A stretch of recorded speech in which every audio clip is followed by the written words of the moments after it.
Central banks globally, they've been massively accumulating gold. Gold is completely out of the system. It doesn't need anybody to say that it's money.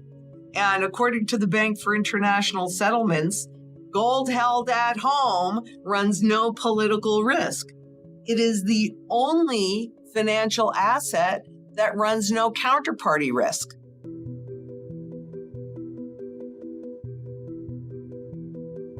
We can look at the countries that are right now rapidly accumulating gold, like China and Russia and India and Kazakhstan, et cetera, et cetera. And we can also see where the fault lines are between countries that are taking sides. And really what it means, if you don't hold gold and the global fiat money system hyperinflates away, whoever does hold the gold, number one, can have the wealth transfer their way, but they're the ones that hold power and choice.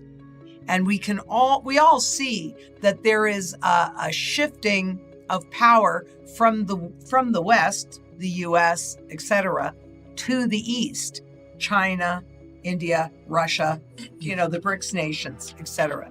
So what it means is that they just won't hold any power. That's actually what it means, whoever doesn't have gold.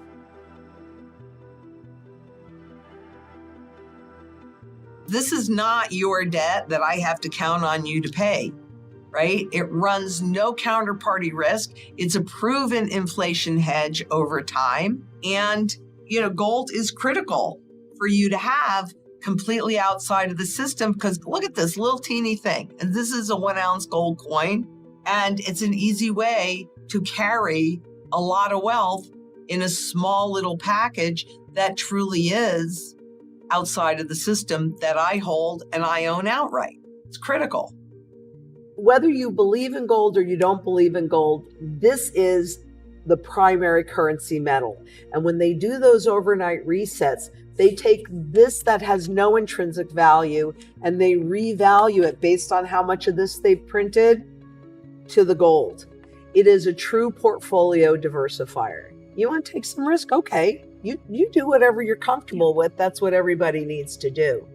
But quite honestly, have a foundation of real money that is outside of the system, that is in your possession.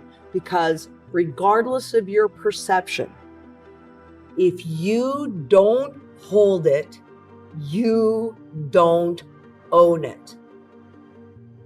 So, I really have a whole mantra to it because, people will say, well, you can't eat gold. Well, you're not eating this either, but you'll be able to convert. Well, I use silver for barterability, but you want to be as secure as possible and independent. So food, water, energy, security, barterability, wealth preservation, community, and shelter. These are the things that we need to make sure are secure and surrounding us. And maybe community is the single most important part of that, because one person can't do everything. But you really need to be as independent as possible, because if all your money is held in the system and this dollar goes away, then you are completely dependent and you lose all your choices. Gold is the primary currency metal, and it's the metal against which they revalue currencies when they do an overnight reset. Silver is the secondary monetary metal. While both of them are used in manufacturing, silver has a lot more manufacturing use. Gold does not get used up in production. In industry, it's all recoverable, so we can account for about 98% of it. All the gold that's ever been mined in thousands of years, silver gets used up. So you will see silver move toward its fundamental value along with gold. What people don't realize is that everything has a life cycle, and currencies are no different than that. And there are recognizable patterns that we can see all along the way, but there is not one doubt in my mind. First of all, officially, there's roughly 3 cents in purchasing power left out of the currencies. the original dollar's worth of purchasing power. So what happens when you get to zero? You have to go negative, and they have to take your principal. And haven't they been testing that since 2009? But for one thing, people have the assumption that when they make a deposit, that's their money, but it's not. When you make a deposit, legally, you are loaning your money to the bank. And in 1995, they enacted Regulation D, which legalized and enabled the banks to sweep your deposits into sub-accounts that are in the bank's name, and then use that as collateral for loans. And, frankly, most of the revenue that the banks generate right now is trading revenue, according to the Office of the Comptroller of the Currency. So that just enabled them to reduce their reserves and to use your money to gamble with. You don't even realize it because it's invisible.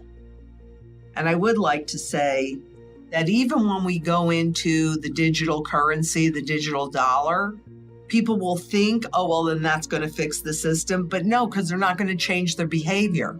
What absolutely 100% has to happen is that all of the debt that we've accumulated, the trillions and trillions and trillions of debt that has been globally accumulated, needs to be burned off. And that's what the hyperinflation is really about, is burning off all of that debt. And then it becomes obvious to everybody that the dollars, euros, yen, whatever it is, that they have absolutely zero value.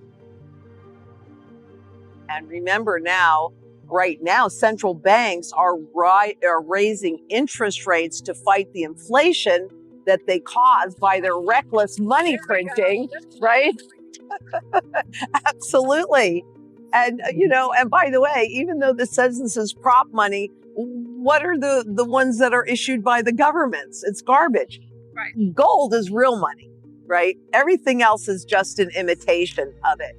But what we're seeing in the banking system is as they raise the interest rates, the system is falling apart because it's really been based upon a never-ending compounding of debt.